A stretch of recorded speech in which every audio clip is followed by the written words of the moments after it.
Coucou, c'est Mi de Mille Myriades, designer en communication. Aujourd'hui, on va comparer deux applications pour faire des palettes de couleurs.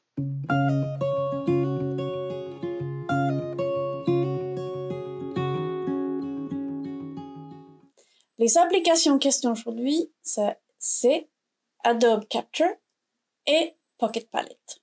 Adobe Capture, ça fait partie des applications de suite Adobe et Pocket Palette, c'est une palette indépendante. On est sur mon iPad, j'ai choisi de montrer l'iPad, on peut les utiliser sur le téléphone aussi, mais juste pour que vous voyez un peu plus grand, j'ai choisi d'enregistrer sur mon iPad. J'ai Pocket Palette et Adobe Capture. Je vais commencer avec Adobe Capture pour vous montrer toutes les fonctionnalités de cette application qui est bien choisir ça si on utilise Creative Cloud, Adobe, les applications et les programmes d'Adobe sur autre chose. Donc je vous montre ça. Je l'ouvre, je vais choisir une photo sur la pellicule, une photo. On va prendre une photo bien sympa. On va peut-être prendre Paul-et-Sophie. Voilà. Donc ici, donc je suis au couleur, j'ai choisi une photo, je clique OK. Et ici, on a une vision, on voit les couleurs X et les couleurs RGB. Et on peut changer chaque couleur comme on veut. Avec les petits points. Soit dans le cercle, soit sur les petites lignes colorées là. Et on peut changer les vues aussi. Si on a besoin de CMJN, donc SMIC en anglais, on peut faire ça aussi si on voudrait enregistrer une couleur spécifique. Je clique sur Harmonie et ici une autre variante. On peut choisir personnaliser comme j'ai ici, ou bien on peut choisir des profils différents. Ça peut être un bon point de départ si on cherche on ne sait pas trop ce qu'on cherche. Voilà, ça peut être super sympa, personnalisé. Là, on peut faire ce qu'on veut. Et si je prends un complémentaire, là, si je bouge une, tous les autres bougent. Voilà. Ensuite, on peut revenir sur l'image. Et là, on peut aussi choisir des profils différents. Et là, il va choisir selon les algorithmes. Voilà. Donc celui-là, il est assez complet. On peut choisir la manière dont on veut. Et au final, on a quelque chose d'assez sympa.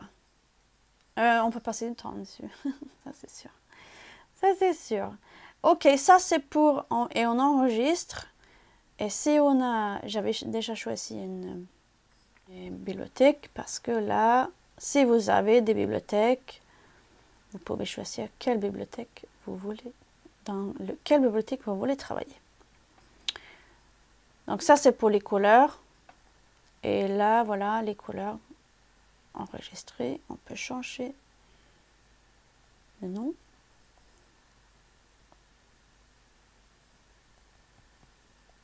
Voilà. Et c'est à peu près tout. Donc vous pouvez choisir une photo ou prendre quelque chose en photo pour des couleurs simples. On passe à Pocket Palette. Et là, on va avoir une image comme ça. Oui, il est l'autre sens. Pareil, celui-là, il fonctionne sur le téléphone. Pas de souci. Ici, ce sont mes petits tests de couleurs. Alors, maintenant, on va créer un nouveau. On appuie sur le plus. Et là, on a une vue qui se lance tout seul. C'est une vue qui est pas dû à autre chose. Et pareil, donc on a le X, et là vous pouvez taper votre code. Si vous avez des codes X spécifiques, vous tapez votre code ici. Et voilà. Et vous choisissez OK. Vous voyez? Le RGB, excusez-moi. Ça, c'est vraiment simple.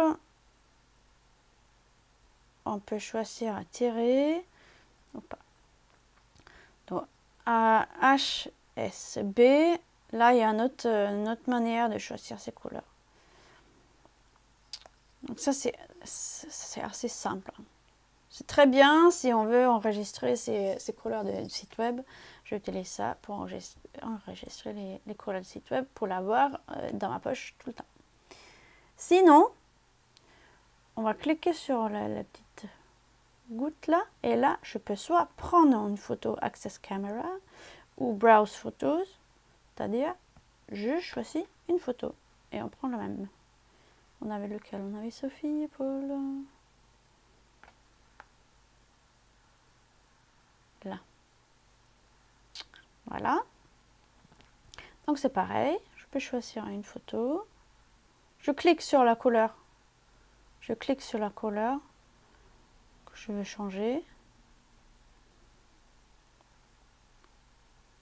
Et je tape sur l'image après. Et là, j'ai 3 couleurs seulement. Mais il n'y a pas de problème. J'appuie sur le plus. Et je vais avoir une autre couleur. Et plus.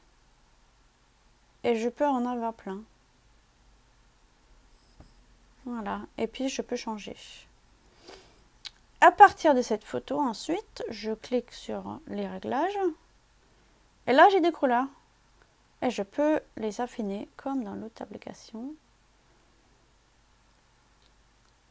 Celle-ci, je trouve plus facile que celle d'Adobe, en fait. C'est juste, on a besoin de trouver des couleurs un peu vite fait. C'est celle-ci. En plus, je peux tirer les couleurs pour les arranger.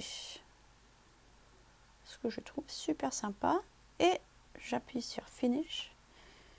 Et là, j'écris MM Test. Et il va arriver sur ma bibliothèque. À partir de cela, là, on peut soit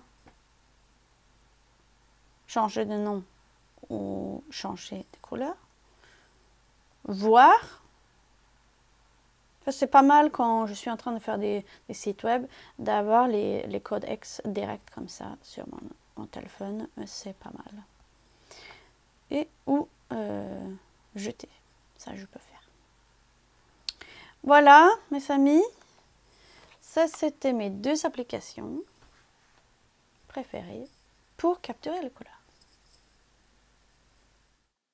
Pour conclure, j'ai envie de dire que Pocket Palette, c'est bien pour un débutant qui n'utilise pas la suite Adobe.